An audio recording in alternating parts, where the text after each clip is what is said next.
I never thought I'd end up feeling like a stranger in my own marriage. When I fell in love with Olivia, I knew she came from money. I knew her family wasn't exactly warm, but I didn't think it mattered. I believed love would be enough. I thought we would be enough. But I was wrong. Back when we first met, I was just an ambitious software engineer working on a project I was convinced would change everything. Olivia was different from anyone I had dated before, sharp, confident, and full of this effortless charm that drew me in. She wasn't overly affectionate, but I figured that was just who she was. We spent hours talking, late night coffee shops, long walks, deep conversations about the future. It felt real. It felt right. But looking back, there were signs I ignored. She never asked much about my family, but she expected me to know every detail about hers. Whenever we talked about the future, she just assumed we'd be spending holidays with her parents as if mine didn't even exist. I brushed it off. Love has a way of making you ignore the little cracks, convincing you they won't turn into something bigger. But they always do. The first time I met her parents, Richard and Eleanor, I got my first real glimpse of the world I was stepping into. We were invited to a brunch at their country club. I showed up in a button-down and slacks, nothing too formal, but polished. The moment I stepped inside, I knew I didn't belong. The men wore tailored suits, the women floated around in designer dresses, and the whole place smelled like wealth and old traditions. Richard barely acknowledged me, giving me a nod before turning back to his conversation about stock portfolios. Eleanor greeted me with a polite but distant smile, the kind that made it clear she wasn't really interested in knowing me. Then there was her brother, Adam. He took a sip of his drink, looking me over with a smirk. "Ethan, right? Olivia says you work in tech." I nodded, keeping it casual. "Yeah, I run a security firm. We're developing AI-driven systems to prevent cyber threats." Adam raised an eyebrow, clearly unimpressed. "Sounds complicated." And just like that, I knew. I wasn't being welcomed. I was being tolerated.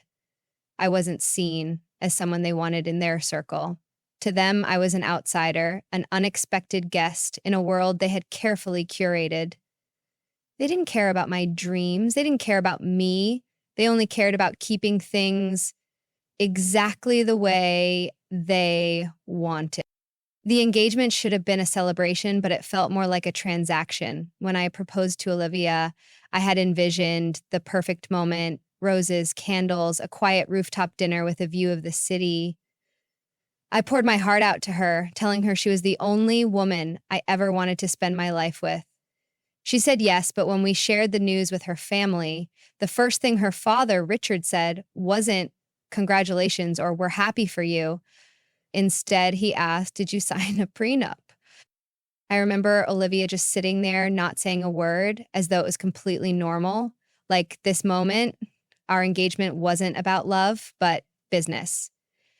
I signed the prenup not out of fear of losing money, but to prove I wasn't after her wealth. I wasn't some opportunist looking for a payday. But even with that, it didn't change anything. The first year of marriage was fine. Not perfect, but fine. We fell into a routine, work, dinner together, occasional vacations, but there was always a disconnect, something I couldn't place. Then, little things started happening. Olivia began spending more time with her family, but never invited me. Whenever I talked about my business, she seemed disinterested. Her friends, all from wealthy circles, would make jokes about my background, and Olivia never defended me. The worst part was how I started feeling like a guest in my own home. The house, her mother had decorated it, her father had chosen the neighborhood. Even the furniture felt like it wasn't mine. And the family gatherings were the same. No matter how hard I tried, I was always an outsider. At one Christmas dinner, while everyone was discussing their investments, vacation homes, and luxury purchases, I tried to join in. But Jason, her brother, laughed and said, "You probably wouldn't get it, Daniel. It's more of a legacy wealth thing." Olivia laughed too, and something inside me broke. It hit me. Love wasn't enough. I wanted to believe Olivia still loved me, that deep down I was her partner. But then the requests started coming.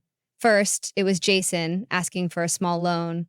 Then Claire needed help with a business setback. Olivia's parents started dropping hints. At first, it was subtle.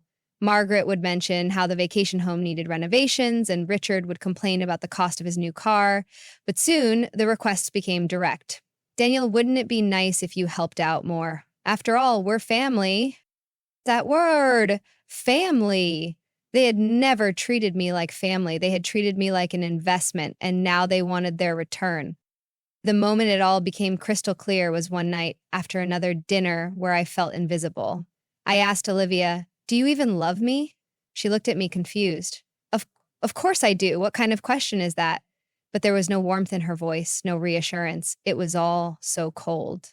She loved the security I provided, the status that came with being married to a successful entrepreneur, but she didn't love me. I wasn't her husband. I was just a paycheck with a heartbeat. That was when I made my decision. I was done being an outsider, done trying to prove my worth to people who would never see it. I didn't know it then, but that decision would lead to the most satisfying revenge of my life. They say money changes people, and in some cases that's true, but in my case, money didn't change me. It exposed the people around me. I'd spent years building my company, pouring countless sleepless nights into it. My first major break came when a high-profile bank adopted my security software, and the contracts started rolling in. At first, Olivia didn't care. "That's great, babe," she'd say, barely looking up from her phone. But when I closed a $20 million deal, everything changed. Suddenly, her family noticed me. I should have seen it coming. It all started with Jason. One evening, he called me, his voice oozing fake warmth. "Daniel, man, I hate to even ask, but I'm in a bit of a tight spot. You know how it is with investments. Sometimes you win, sometimes you lose." I didn't know anything about high-risk investments, but I listened. Long story short, I need a quick $10,000 to cover a temporary gap. It's nothing serious. I'll pay you back in a few months. I promise. At that point, $10,000 wasn't a huge deal for me, so I wired the money. 3 weeks later, I was scrolling through social media, and there was Jason, poolside in Hawaii, drink in hand, living his best life. No mention of paying me back. Then Claire called, asking for a small loan to help her struggling boutique. She was smoother than Jason. She didn't come straight out with a request, but she hinted for a while. "I just feel so lost, Daniel. My boutique was doing great, but the economy's tough right now." I knew where this was going. She asked for $50,000. At the time, I thought maybe she really was struggling, so I gave it to her. 1 month later, I saw her pull up to Olivia's parents' house in a brand new BMW. The boutique might have been struggling, but her lifestyle certainly wasn't. Her parents were even bolder. At first, it was subtle hints, Margaret complaining about the maintenance costs of their vacation house, Richard grumbling about his car. Then the hints turned into direct requests: $30,000 for home renovations, $25,000 for a facelift, and $100,000 for a business opportunity. Every time I hesitated, Olivia would look at me like I was the bad guy. "It's family, Daniel," she'd say. "What's money to you anyway?" Jason grinned. "Yeah, man, you'd be a partner." I just stared at Olivia. She hadn't even talked to me about this. She hadn't asked, hadn't even considered if I wanted to be involved. She'd simply made the decision herself.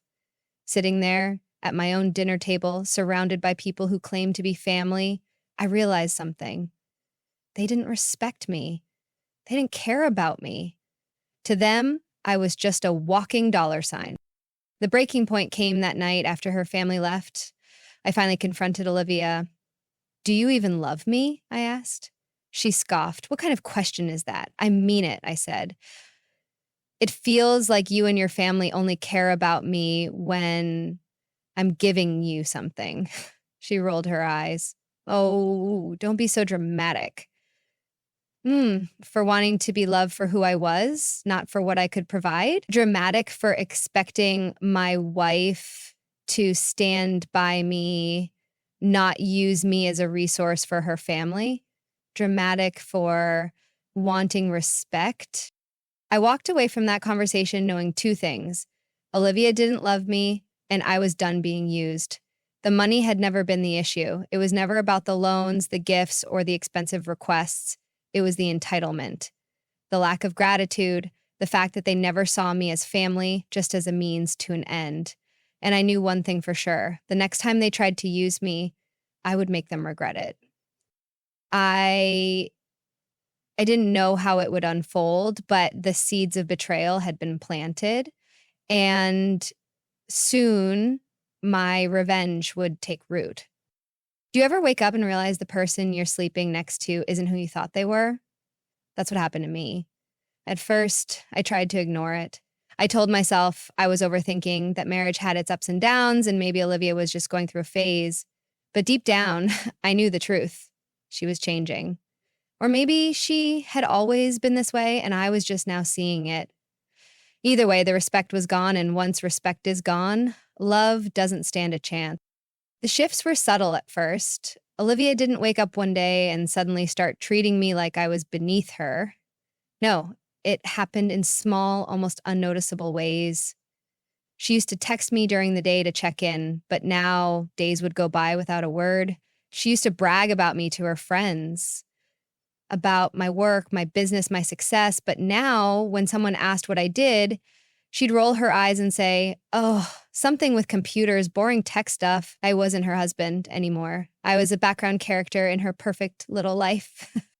And when her family was around, it got even worse. The public embarrassment started. I still remember the first time Olivia humiliated me in front of others. It was at a charity gala, one of those stiff, overpriced dinners where wealthy people pretend to care about causes they don't really understand.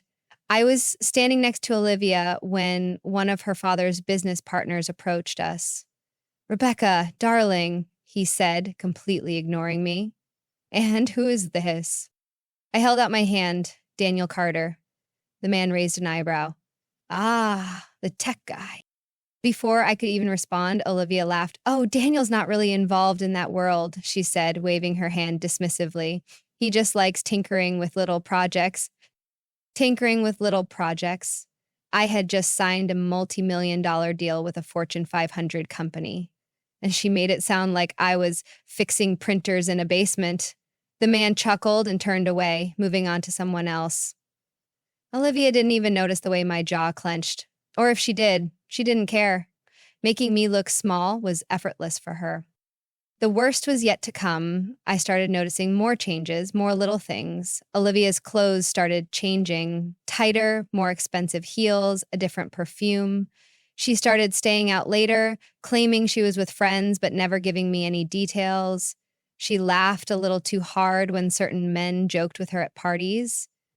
Then one night I saw it, the flirting incident. It was at a friend's birthday party. I didn't even want to go, but Olivia insisted. "Come on," she said. "You work too much. Let's have some fun." The second we arrived, she disappeared into the crowd. I spent the next 20 minutes standing near the bar, nursing my drink, watching her. She was across the room, talking to some tall guy in a designer suit I didn't recognize. They were standing too close, laughing too much. Then he touched her wrist, just a brief brush of fingers. She didn't pull away. She didn't even flinch. That's when it hit me. She didn't respect me. She didn't even fear losing me because, in her mind, I would always be there. The ATM with a wedding ring. When we got home that night, I waited before confronting her. She was in the bathroom, removing her makeup when I leaned against the doorway. "Who was that guy?" I asked. She didn't even look up.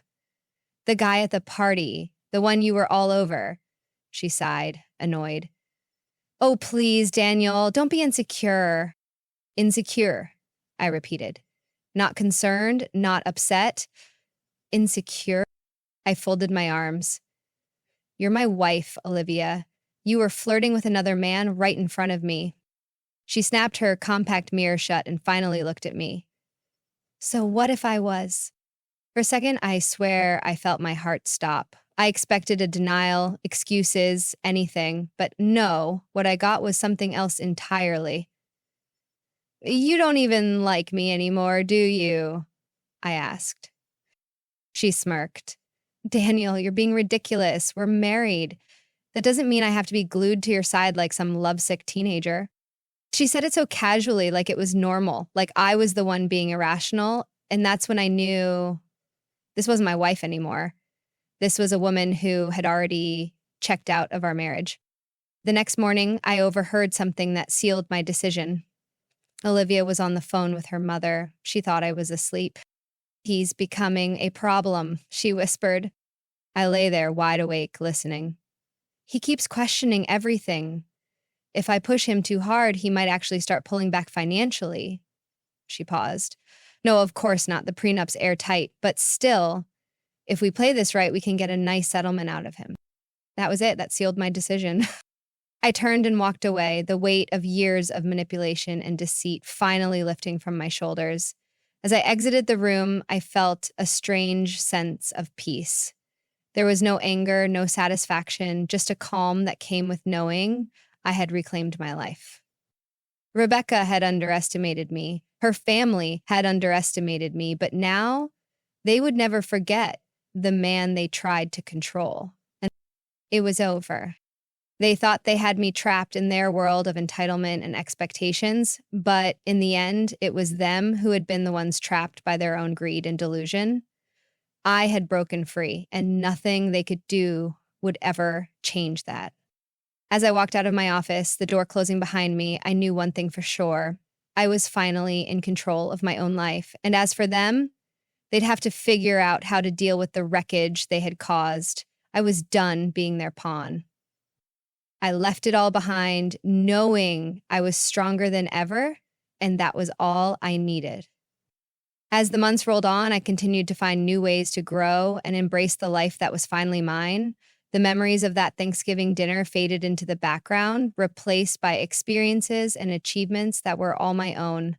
I moved into a new home, one that reflected who I truly was, not the man they tried to mold me into. The penthouse was my sanctuary, a place where I could breathe, think, and plan without the suffocating weight of expectations bearing down on me.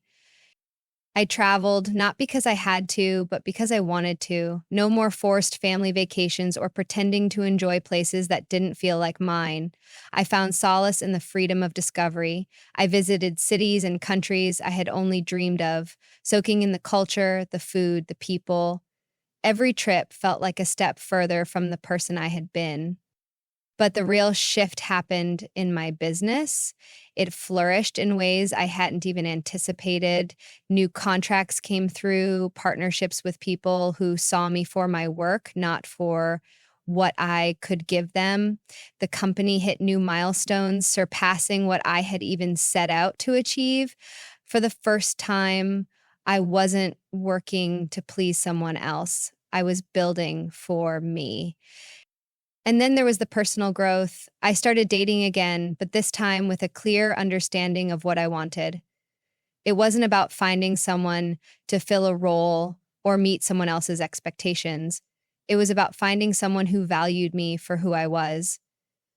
Someone who didn't see me as an asset, but as a partner, an equal. Meanwhile, Rebecca and her family continued their downward spiral. The world had turned on them in a way I never could have imagined. Jason's fall from grace was fast and furious, and Claire's boutique, the one she had so proudly boasted about, was nothing but a ghost of a failed dream. Margaret and William clung desperately to their old ways, but their circle had all but abandoned them. As for Rebecca, the silence after her final plea was deafening. I never responded to her message. Never engaged in the game she tried to play. She had nothing left. No apology could ever erase the years of manipulation, and I had nothing left to prove to her or anyone else. I had already moved on, and I was thriving in ways I never thought possible. And that was the real victory, not in seeking revenge, but in finding freedom. I had stopped fighting for approval and had started living for myself. The truth is, I never needed them to validate me. I had been valuable all along. I had always been enough. In the end, walking away wasn't a loss. It was my greatest win. I found peace. And when you find peace, the world opens up in ways you never imagined. That was the life I was living now. And it was mine, all mine. The weeks and months passed, and the weight of the past finally lifted from my shoulders. The constant reminders of Rebecca, her family, their manipulations, all of it was gone. I had reclaimed my life.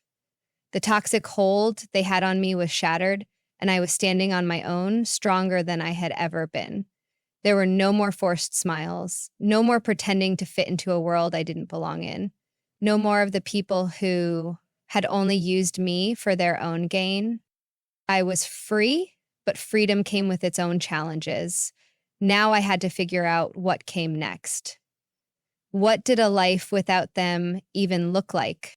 Step one was simple, reclaiming my space. I sold the house Rebecca and I had shared, the one that held the ghosts of a failed marriage. I didn't need a place filled with memories of a life that wasn't real. The clothes, the gifts, the expensive trinkets her family had pushed on me, gone, donated. The phone number Rebecca had used to send her last desperate message, blocked. I wiped them all from my life like a bad investment. With each piece I let go, I felt lighter. I didn't even realize how weighed down I had been until I started shedding it all. It was like stepping out of a fog. Step two was finding peace in being alone. For the first time in years, I had nobody pulling at me, using me, or manipulating me. No one demanding money, no empty gestures of affection. It was just me. And at first, that felt terrifying. I had spent so much time trying to make my marriage work, trying to make others happy, that I had forgotten how to just be myself. But I took a step back. I focused on the things that actually brought me joy. I traveled, real travel, not the fake status-driven vacations Rebecca's family loved. I picked up old hobbies, music, hiking, reading. I started saying no. No to people who only called when they needed something. No to fake friendships. No to anything that drained me instead of fulfilling me. And somewhere along the way, I realized something incredible. I wasn't lonely. I was at peace. Step three was growing my empire. With the distractions gone, my focus shifted entirely to my business. Without Rebecca's constant demands or her family's financial expectations hanging over me, something amazing happened. I had time, I had energy, and I poured it all into scaling my company. I expanded internationally, signed major contracts, and rebranded not just the business, but myself. I wasn't just the guy who had made it big. I was a survivor, a self-made success, and now I was untouchable. Step four was about opening my heart again. It's funny how cutting out toxic people creates space for better ones to come in. At first, I wasn't interested in dating. I wasn't looking for love. I was still healing, but life had other plans. That's when I met Lena. It was at a business conference in London. She wasn't trying to impress anyone. She wasn't flashy. She was just real. We started talking, and by the end of the night, I was laughing harder than I had in years. She asked me questions. Not about my money, not about my success, but about me. For the first time in a long time, I felt something I hadn't felt in years. Hope. Step five was the final goodbye. I never checked in on Rebecca or her family after the fallout. I didn't need to. I knew how their story had ended. Jason, once the big shot in his company, was drowning in debt. Claire had vanished from social media, her reputation beyond repair. William and Margaret's high society friends had abandoned them the second their name became a scandal. And Rebecca, she had moved back in with her parents, no job, no money, no husband. The same woman who once laughed at me, mocked me, belittled me, was now completely alone. It would have been easy to be petty, to rub it in, but I didn't. I didn't need to. The truth was, I didn't care anymore. I was finally free. I had moved on, and that was the real victory.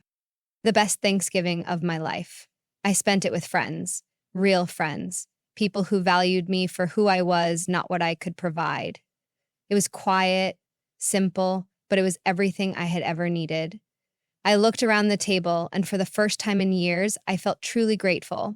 Grateful for my freedom, for my growth, for my success, and most of all, for the peace I had found. It was the best Thanksgiving because I realized I didn't need them to be happy. I had everything I needed right here.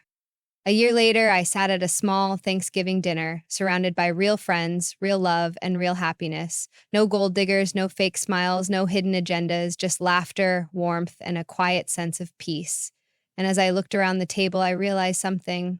The man I was a year ago, the one sitting at that Grand Plaza dinner, desperate for love from people who never truly cared, was gone. I wasn't that guy anymore, and I never would be again.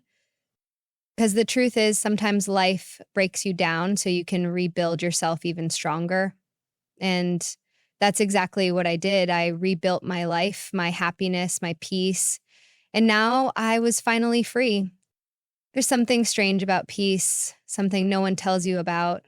For years, I fought to be respected, to be seen, to be valued. I fought to prove my worth to people who were never capable of appreciating it.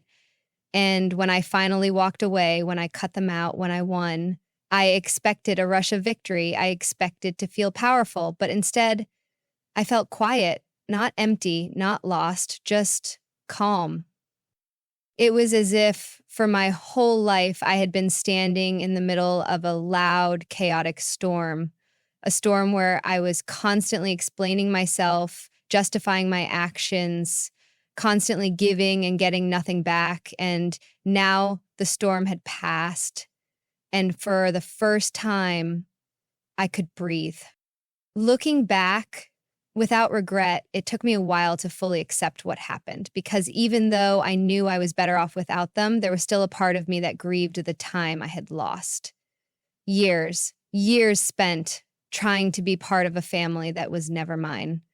Years spent believing in a marriage that was just a contract to them. Years spent pouring love into people who only saw me as a resource. At first, I was angry at myself. How could I have let it happen? How could I have been so blind? But then I realized something. I wasn't blind. I was just a good person who gave people the benefit of the doubt. And there's nothing weak or foolish about that. If anything, it's their loss. Because when I loved fully. I was the kind of man who would have done anything for them. And they threw that away. Not me. And once I accepted that, the anger disappeared because now I knew that my love, my loyalty, my kindness, those things were never the problem. They were just wasted on the wrong people. A few months after the divorce was finalized, I got an email from Rebecca. I didn't open it. I didn't need to because I already knew what it would say. Some variation of, I've changed. I miss you. We were good together. Maybe even an attempt at an apology. Though I knew it wouldn't be real. For a split second, I considered responding, not because I wanted to, but because a small old version of me, the version that once craved her love, her approval, her validation, thought maybe I should. But then I deleted the email. No response, no closure, no second chances for people who didn't deserve them. She had her chance, and she wasted it. When I finally moved on, really moved on, I found something I never thought I'd have again, real love, not the transactional kind that Rebecca had offered, not the superficial kind her family believed in, something deeper, something genuine. It didn't happen overnight. It wasn't some magical fairy tale moment, but one day I looked at Lena, the woman who had walked into my life when I least expected it, and I realized something. I never once had to prove my worth to her. She never once made me feel like I was an investment. She saw me. Not my money, not my success, me. And that was worth more than every dollar I had ever earned. Looking back, I used to think success was about proving people wrong. I used to think that if I just became rich enough, powerful enough, successful enough, Rebecca and her family would have no choice but to respect me. But now I know that real success isn't about proving yourself to people who never mattered. It's about proving to yourself that you are always enough. It's about knowing you don't need to fight for a seat at the wrong table. It's about walking away when you deserve better. And most of all, it's about choosing happiness over validation. That's what I did. And that's why I won. The last Thanksgiving I'll ever think about them, I spent the holiday surrounded by real friends, real love, and real family. People who valued me for who I was, not for what I could give them. People who didn't see me as an ATM, but as a human being. And as I sat at the table, listening to laughter, warmth, and genuine joy, I realized something. I had finally, completely, and utterly moved on. I wasn't just free from them, I was free from the version of myself that once thought I needed them. And that was the greatest victory of all. If you're reading this and you've been used, manipulated, or undervalued, know this. You don't need to fight for people who don't fight for you. You don't need to prove your worth to those who will never see it. You don't need to stay in a life that doesn't value, because real happiness begins the moment you realize your value isn't tied to someone else's validation. And sometimes the most powerful thing you can do is simply walk away and never look back. I did, and it was the best decision I ever made. That's when it hit me. To them, I wasn't family. I was just a walking bank account.